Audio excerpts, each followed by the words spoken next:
सार्वत्रिक निवडणूक 2026 या प्रचारार्थ प्रभाग क्रमांक 6 मध्ये उपस्थित असलेले महाराष्ट्र राज्याचे नेते, महाराष्ट्र राज्याचे मंत्री, मंदिर विकास मंत्री, मत्स्य विकास मंत्री आणि प्रखर हिंदुत्ववादी नेते आणि आपल्या सर्वांच्या कोकणातले, आपल्या सर्वांचे आवडते आदरणीय सन्माननीय राणे साहेब, चारही उमेदवार मांजरेकर हितेश असेल, या आमच्या गौरी मॅडम असतील, डॉक्टर आमच्या शुभांगी असेल आणि मनीष दादा आणि मनोज दादा आणि समोर उपस्थित असलेले माझे सर्व भारतीय जनता पार्टी महायुतीचे पदाधिकारी, सर्व या भागातील कोकणवासी नागरिक बंधू भगिनींनो, मनीष दादाने खूप चांगलं भाषण केलं आहे. साहेब, इतक्या लोकांची फार छोट्या गरजा आहेत, फार छोट्या गरजा, जो गरजा त्यांच्या हक्क आहे.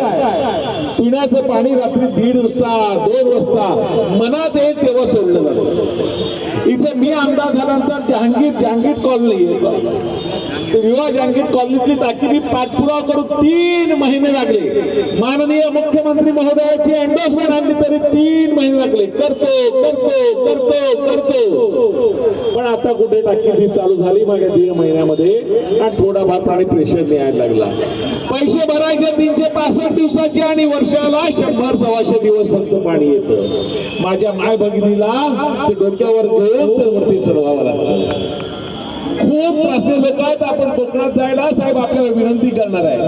माझे कोकणातले भाऊ आणि माझ्या लाडक्या बहिणी कोकणात दिवाळीला गणपतीला जातात आणि शिमग्याला जातात. साहेब, त्यांना बस नाही परवडत, 4-4 पट भाडं घेतलं जातं. आम्हाला ट्रेन पाहिजे, आमच्या हक्काची. इथून वसईला टर्मिनल आपण आणतात, कोकणात जाणाऱ्या गाड्या रोज इथून सुटल्या पाहिजेत. त्याचबरोबर महाराष्ट्र राज्य परिवहन महामंडळाच्या रिजनेबल रेट मध्ये बसायला मिळाली पाहिजे. साहेब, खूप त्रासले लोक आहेत. तिथे मुलांना शिकवायचं असेल तर प्रायव्हेट शाळेत 1000, 1500, 2000 रुपये फी द्यावी लागते. साहेब, कमाई 10,000, 12,000, 15,000 आणि कमाई खराला शास्ती होती. आता आपण आपल्या सरकारने रद्द केली, पण साहेब शाळेला परवडत नाही. म्हणून साहेब आपणच मंत्रिमंडळात निर्णय घेतला. राज्याचे मुख्यमंत्री जे आता 9 तारखेला नालासोपारा पूर्वेला येणार आहेत, आपण सगळ्यांनी यायचं आहे. त्यांनी निर्णय घेतला की या जिल्हा परिषदेच्या सगळ्या शाळा आणि सगळे दवाखाने या महापालिकेकडे वर्ग करण्याचा निर्णय घेतला आणि त्या चाळीस चांगलं दर्जेदार सगळ्या मीडियमचं शिक्षण देण्यात येईल. या निर्णयाची अंमलबजावणी होत आहे. साहेब, अनेक वर्ष हॉस्पिटलची मागणी आमची होती. हॉस्पिटल आज 2-4 हॉस्पिटल दिसतात. एखादं महापालिकेचं आहे, एक तर ब्रिटिशांनी बांधलेलं हॉस्पिटल आहे आमच्या एसआई मध्ये आणि महापालिकेने 1 ते 2-3 हॉस्पिटल बांधले असतील.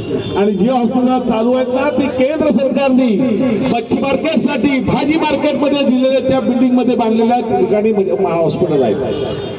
साहेब, आपण सिंधुदुर्गामध्ये 700 करोडचं हॉस्पिटल केलं, जागतिक दर्जाचं टर्शरी केअर हॉस्पिटल केलं. पण इथे माझ्या माय भगिनीला जर आमच्या कोण घरातला आजारी झालं तर त्याला सौभाग्य अलंकार घाण ठेवून त्याला ट्रीटमेंट करावी लागते. पण आता देवाभाऊ आपले आहेत, आदरणीय राणे साहेब आपले आहेत. महाराष्ट्र सरकारने 22 कोटी रुपयाची आचोरा येथील जमीन विनामूल्य राज्य महापालिकेला दिली.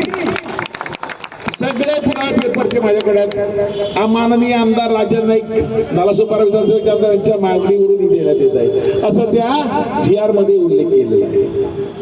साहेब, हॉस्पिटलचं टेंडर निघालं आहे. इथून विरार ईस्टला जायचं असेल, वेस्टला जायचं असेल, साहेब 1 तास लागेल का 1.5 तास लागेल.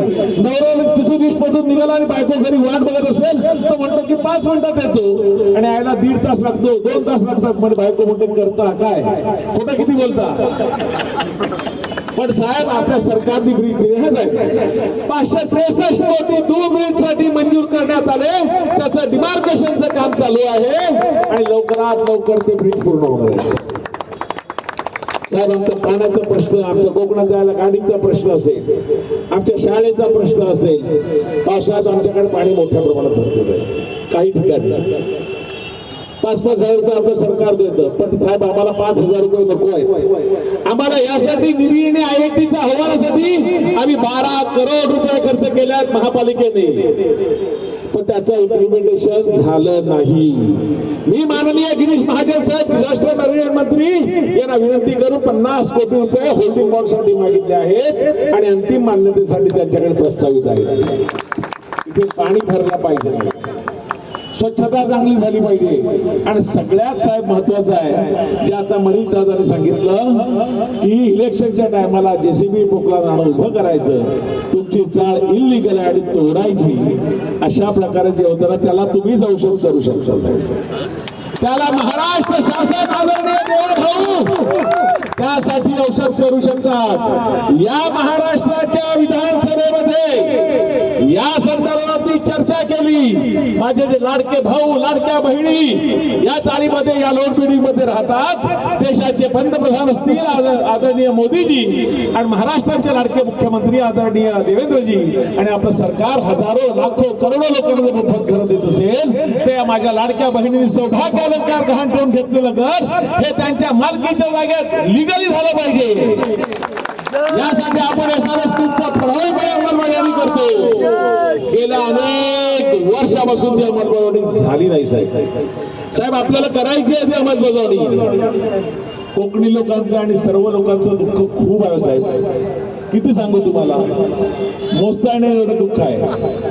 पण यावरती मी तुम्हाला विनंती करतो, लोकसभेमध्ये आपण मोदीजींच्या हात बळकट करण्यासाठी इथून खासदार पाठवला, विधानसभेमध्ये एका सामान्य शेतकऱ्याच्या मुलाला ज्यांना तुम्ही ओळखतही नव्हते, ज्यांना फोटोवरती बघितलं असेल, बॅलेट पेपरवरती बघितलं असेल किंवा बॅनरवरती बघितलं असेल, अशा राजन नाईकाला आपण मतं दिली, भारतीय जनता पार्टीला आपण मतं दिली, महायुतीला आपण मतं दिली. पण आता 2 मतं देऊन 3रं मत दिलं पाहिजे. येणाऱ्या 15 तारखेला भारतीय जनता पार्टी महायुतीचे 4ही उमेदवार आमचे 3 कमळ आहेत आणि साहेब 1 धनुष्यबाण इथे आहे. उमेदवार आपला भाजपचा सक्रिय कार्यकर्ता महिला मोर्चाच्या अध्यक्ष सुरुवात 4 मतं एकदा द्या आणि मी तुम्हाला फक्त द्यायला सांगणार नाही. माझी प्रत्येक लाडकी बहीण बाजारात जाते, शाळेत जाते, मुलांना सोडायला, नोकरी निमित्त काम धंद्याला जाते, तिथेही सांगा कमळ कमळ कमळ, धनुष्यबाण धनुष्यबाण धनुष्यबाण. आपल्या नातेवाईकाला, आपल्या मित्राला, आपल्या शेजारी पाजार राहणारा सकाळी उठून आपलं पवित्र काम करा. मी माझ्या लाडक्या भावालाही सांगेन, या वसई मला स्वतःला विरार आणि या वसईचा चेहरा मला बदलायचा असेल तर एकच बदलू शकतं, आपलं एक मत. आपण जी 4 मतं द्यायची, कमळ कमळ कमळ आणि धनुष्यबाण. साहेब निधी आपणच देऊ शकतो. निधी देणारे कोण आहेत? आपण वास्तव पेपरामध्ये ऐकले, या आमदाराला 500 कोटी दिले, त्या आमदाराला 1000 कोटी दिले. कुठल्या आमदाराला देतात? जेव्हा सत्ताधारी पक्षाचे आमदार असतात तेव्हा त्याचं चांगल्या प्रकारे ऐकलं जातं. नाहीतर गेल्या 15-20 वर्षामध्ये 1987 ला स्थापन इथे MMRD झाली. या MMRD मध्ये आला आणि 2024-25 पर्यंत 150 ते 200 कोटीच्या आसपास अंदाजे एवढा निधी आम्हाला मिळाला. 1,22,500 कोटीचं काम करणारे MMRD या वसई विरारला फक्त 150 ते 200 कोटी देते. पण आता हे होणार नाही साहेब. 563 कोटी आले, रस्त्यासाठी आम्हाला 2700 कोटी येणार, रिंग रोड साठी आम्हाला 2,500 कोटी येणार, होल्डिंग बॉन्ड साठी 50 कोटी येणार. IITI आपल्या मुलाला वाढवण बंदरात नोकरी मिळण्यासाठी साहेब आपल्या सरकारने आम्हाला 65 कोटी दिले. आम्ही किती धन्यवाद मानू आपल्या सरकारचे. म्हणणार ना, मत देणार ना. आणि हे सगळं आम्ही हवेत सांगत नाही, हे सगळं करस्पॉन्डन्स केलेला पुरावा आहे. मी जे कॅलेंडर दिलंय, तुमच्या घरात कॅलेंडर पोहोचलाय, त्याच्यावरती QR कोड आहे, त्याच्यामध्ये माझी सगळी पत्र आहेत. माननीय मंत्री, मुख्यमंत्री असतील, राणे साहेबांनी मला अनेक निधी दिली आहे. या वाढवण बंदराला इथून जो रस्ता जातो, जलसार आणि चिखलडोंगरीचा रस्ता आहे, त्या खाडीमध्ये आपल्याला जहाज बांधणीसाठी, जहाज रिपेअरिंगसाठी, मेंटेनन्ससाठी काय करता येतील की 150-200 कोटीचा प्रकल्प राणे साहेबांनी त्यासाठी केंद्र सरकारकडे पाठवला. पण हे शक्य करणार कोण असेल तर तुम्ही करू शकता. करणार ना? आवाज नाही जोर करणार ना? करणार ना? करणार ना? विकास 100% होणार होणार होणार आणि होणार. धन्यवाद. धन्यवाद. या तमाम जनतेने